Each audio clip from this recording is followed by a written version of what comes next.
Tout le monde, c'est Mister Dark. Donc aujourd'hui, on fait une vidéo explication. Donc dans les commentaires, on m'a demandé de pouvoir présenter mes deux nouvelles consoles, vu que ils voulaient voir comment ça marchait. Donc là, je vais présenter la Mega Drive. Voilà. Donc quand on y joue, on peut mettre jusqu'à 2 manettes. Donc là, c'est les ports de manettes. Donc les manettes que voilà. Donc elles sont 3 boutons A, B et C. Son start et un pad directionnel. Par contre, c'est avec un câble. Ensuite, pour les cartouches de jeu, c'est dans des sortes de boîtes comme ça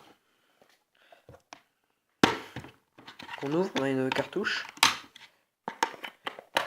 Donc elles sont quand même grosses par rapport à une main. Donc là, on prend la console. Dans ce trait, on met la cartouche. On appuie bien comme ça. Voilà. Ensuite, on peut brancher les manettes. Après, il faut brancher un câble à une prise extérieure et brancher un autre câble à la télé. Donc une fois que vous avez fait ça, vous pouvez allumer la console et jouer à votre jeu. Donc par contre, avant d'allumer la console, il faut d'abord mettre la cartouche de jeu, puis faire allumer. Il ne faut pas que la console soit allumée et mettre la cartouche de jeu.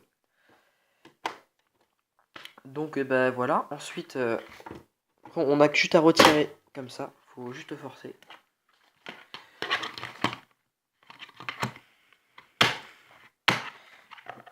Donc console suivante, Master System 2. Donc au niveau des câbles, c'est pareil. Donc voilà.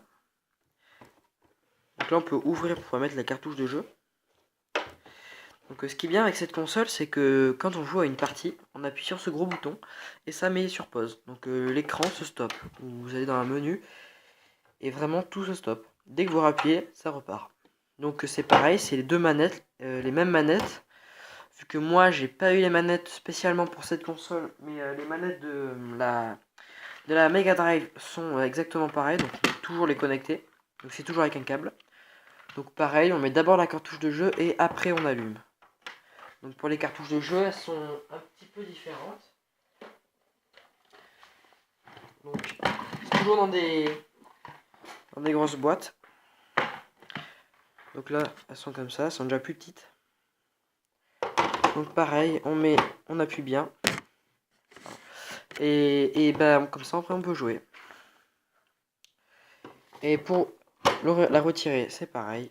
On fait pareil, et voilà. Surtout quand vous faites une partie, quand vous jouez, quand vous voulez arrêter la partie, même quand vous êtes en plein milieu d'un jeu, vous mettez sur off et tout va s'éteindre. Il n'y a pas de sauvegarde dans la plupart des jeux. C'est le seul désavantage, mais sinon, voilà. Bon, j'espère que cette vidéo vous aura plu, donc n'hésitez pas à vous abonner, liker, etc. Donc n'hésitez surtout pas à me poser quelques questions comme ça dans les commentaires, hein, je pourrai y répondre sans problème. Salut!